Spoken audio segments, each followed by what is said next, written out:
¿Qué tranza, pandilla pirotlacuache? ¿Cómo están? Espero que estén muy bien. Yo estoy muy feliz de verlos otra vez. Ya tenía rato que no nos veíamos porque estaba cerrando una etapa de mi vida. Ya sin tareas extras ni proyectos escolares que me estén estorbando en mi tiempo, ya me puedo dedicar un poquito más al canal, en lo que escribo la tesis, claramente. Pero bueno, no están aquí para escuchar sobre mi vida, sino de las moléculas que dirigen el rumbo de los seres vivos en nuestro planeta. Son las moléculas que definen su identidad, cuentan sus orígenes, se transmiten de generación en generación con algunos ligeros cambios en el proceso, son almacén y emisores de información y en algunos casos son transportadores de energía química. Hablamos de los ácidos nucleicos. Yo soy el Joy y esto es Fuego Tlacuache.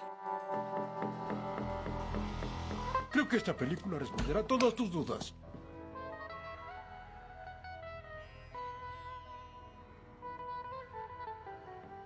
¿Y de qué es este ADN? ¿Veo ADN extraído de dónde?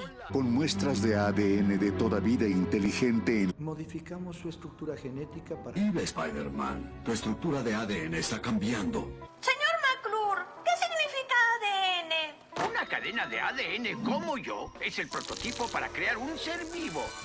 Esto no me aclaró nada. Necesito más información. Desde que se dio a conocer a mediados del siglo pasado, el ADN se ha hecho presente en películas, series, caricaturas, programas de radio, libros. Por esos materiales y tal vez hasta por clases de biología, es que tenemos noción de que en el ADN está escrito quiénes somos o qué somos y qué es lo que podemos hacer. Pero ¿qué tanto sabemos sobre esta molécula de la herencia? En primer lugar, hay que tener en cuenta que el ADN pertenece a un grupo de moléculas tan importantes como las proteínas, lípidos, los carbohidratos que ya vimos. Este grupo de moléculas a donde el ADN pertenece son los ácidos nucleicos, que son moléculas gigantescas que están presentes en todos los seres vivos de nuestro planeta y en los virus. Los ácidos nucleicos almacenan y transmiten las instrucciones para el armado de las proteínas, que como dijimos es todo lo que vemos de los seres vivos, qué son y pues lo que hacen. Pero veamos poco a poquito qué son, quiénes son y cómo son los ácidos nucleicos. Los ácidos nucleicos son enormes cadenas de nucleótidos. Pareciera que las cadenas son la mejor forma de armar moléculas. Los nucleótidos son pequeñas moléculas que se unen para formar grandes cadenas. Ahora bien, ¿cómo es un nucleótido? Se forma por una pentosa, al menos un grupo fosfato y las 5 bases nitrogenadas que puede tener un nucleótido son Citosina, guanina, adenina y tiamina. Lo mismo en todos los seres vivos. y pues son todas, no me alcanzaron para una canción. Un nucleótido pequeñito, pero que es muy importantito, es el adenosintrifosfato. Y si ponemos atención en su nombre nos dirá mucho sobre él, pues está formado por una base nitrogenada de adenina, 3 grupos fosfato, por eso trifosfato, 3 fosfatos. Pues sí, güey, no mames. Pero para ahorrar baba lo conocemos comúnmente como ATP. Y el ATP es importante porque cuando llega a pasar uno de sus grupos fosfatos a otras moléculas, libera energía química que es utilizada para muchos procesos metabólicos dentro de un organismo vivo. Se le ha llegado incluso a considerar como una moneda de energía química. En otro video, eventualmente, vamos a llegar a hablar de cómo funciona el ATP y todas esas reacciones químicas que ocurren al interior de un ser vivo. Pero este no es el día. Y una vez que vimos cómo son los nucleótidos, podemos ver cómo se van uniendo para formar a los ácidos nucleicos. Los nucleótidos se unen entre sí a través de algo que conocemos como enlace fosfodiéster. Este enlace se lleva a cabo cuando el grupo fosfato de un nucleótido reacciona con el grupo hidróxido que está pegado en el carbono 3' de otro nucleótido. Y así es como se va formando la cadenita. En los ácidos nucleicos tenemos solamente 2 distintas moléculas principales, el ácido desoxirribonucleico y el ácido ribonucleico, cada uno con sus propias estructuras y funciones. ¿Qué y cómo y para qué son cada uno? Es algo que iremos viendo más adelante. El ácido desoxirribonucleico, ADN o DNA para los bilingües, es la molécula de la herencia para los seres vivos. Desde que se sabe qué es, cómo es, dónde está y cómo se puede manipular de alguna manera, se ha dado a entender que ahí está escrito qué es lo que somos y pues qué es lo que podemos hacer, entre otras cosas. Pero no siempre fue así. La historia de cómo se descubrió el ADN es extensa y muy interesante y que sí merece su propio video. Pero de momento vamos a dejar los dramas que ocurrieron alrededor de su descubrimiento y vamos a concentrarnos en lo básico. Y es que el ADN se ha estudiado por poco más de 150 años, desde 1869, ya se sospechaba de su existencia. Y el avance tecnológico fue permitiendo que se comprobara su existencia y sus propiedades químicas, lo que permitió construir en los años 50 el modelo de su estructura, que es la famosa doble hélice. Así es, mientras Elvis se volvía famoso, el mundo se recuperaba de la Segunda Guerra Mundial, se inventaba la tele a color, el ADN se estaba descubriendo en alta intimidad.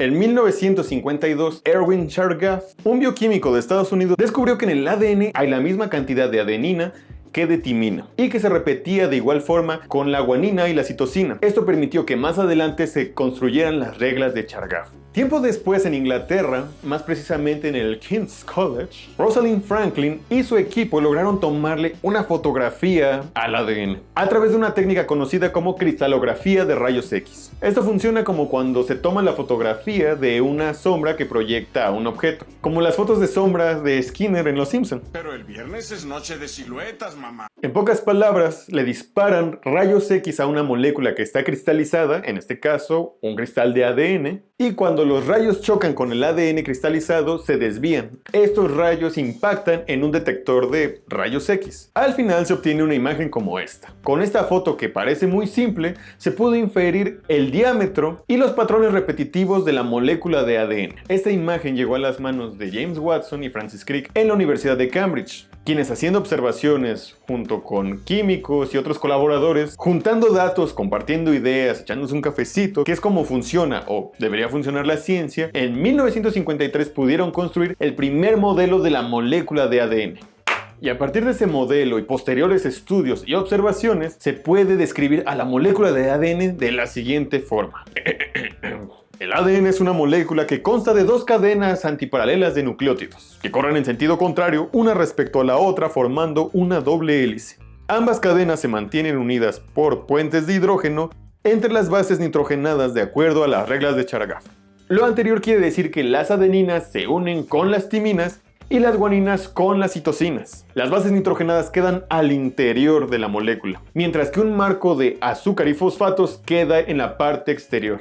Los fosfatos tienen una carga negativa y como estos están en el exterior de la molécula en su totalidad tiene una carga negativa. Como dijimos, las cadenas son antiparalelas y prácticamente van una en sentido contrario respecto a la otra. Para saber el sentido de las cadenas, basta con enumerar los carbonos de la pentosa de los nucleótidos que están en los extremos de cada cadena. El carbono 5 es el que pega a los grupos fosfatos de los nucleótidos, mientras que el carbono 3 es el que tiene pegado un grupo hidróxido. De esta manera podemos ver que una cadena de ADN corre en sentido 3' a 5', mientras que la otra va en el sentido de 5' a 3'. Al ser una molécula que gira sobre su propio eje, se pudo determinar que una vuelta tiene una distancia o una longitud de 10 pares de bases, lo que equivale a una distancia de 3.4 nanómetros. Trivia interesante. 1.000.000 de nanómetros equivale a 1 milímetro. Si ves y agarras con detalle una regla convencional, verás que hay 10 milímetros entre cada centímetro. Ahora imagínate que divides el espacio entre cada milímetro 1.000.000 de veces. Cada división equivaldría a 1 nanómetro. Ahora imagina entonces que 10 pares de bases de longitud de una molécula de ADN mide tan solo 3.4 nanómetros. Ahora, en cada vuelta se puede ver un patrón. Hay un surco mayor y un surco menor. El surco mayor mide 2.2 nanómetros, mientras que el surco menor solo 1.2. Y bueno, ya vimos cómo es cada vuelta del ADN, pero ¿qué tan larga puede llegar a ser? ¿Hasta dónde puede llegar? Oye, no lo sé.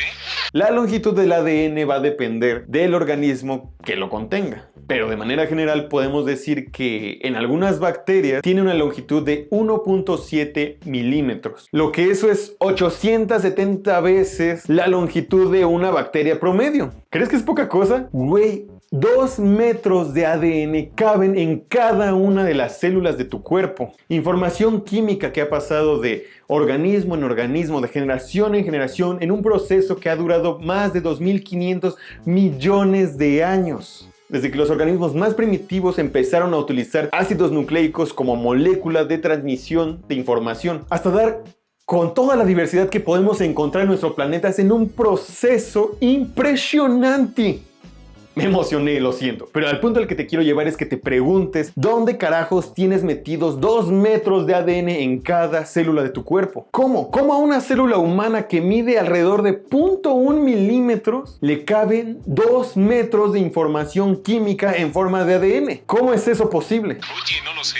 El ADN podrá ser muy largo, pero es también muy flexible. Y es capaz de doblarse sobre sí mismo como lo hacen las proteínas, haciendo giros y giros y súper enrollándose hasta que quede súper empaquetado, súper enrollado. Pero no lo hace solo, es auxiliado por muchas proteínas que lo que hacen es enrollarlo como si fueran los alambritos del pan. En las bacterias el ADN es una molécula circular y para superenrollarse ocupan proteínas conocidas como topoisomerasas, que lo que hacen es agarrar el ADN y torcerlo como si fueran esos alambritos que le quitamos al pan. Gracias a la microscopía electrónica se han podido tomar fotografías de cómo se ve el ADN bacteriano con estas torceduras como si fuera un cable de teléfono o, como ya dije, estos alambritos que le quitamos al pan. De esa forma, los casi 2 milímetros de ADN de las bacterias entran perfecto en el interior de células tan pequeñas como las de una bacteria. Pero en el caso de las células de los hongos, las plantas y los animales, que es donde estamos incluidos los humanos, el ADN se superenrolla de manera distinta, empezando por el hecho de que ya no es una molécula circular. El ADN en estos organismos es lineal. Para que los casi 2 metros de ADN quepan en una célula animal como la de los humanos, proteínas conocidas como histonas lo enrollan como si fuera el carrete de un hilo. Para que amarre bien el ADN,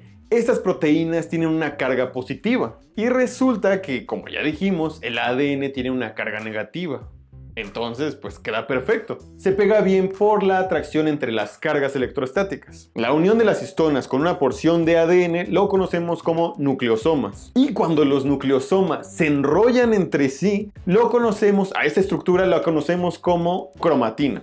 Y cuando la cromatina se aprieta y se aprieta una vez más, llega a dar lugar a los cromosomas. En un microscopio electrónico podemos ver la cromatina, que parece un collar de perlas o un rosario. De esta forma, los casi 2 metros de ADN pueden caber en el interior de una célula. Ya hemos hablado de cómo es la molécula de ADN, pero ahora falta ver cómo funciona como una molécula portadora de información para los seres vivos. Pero ese día no es hoy.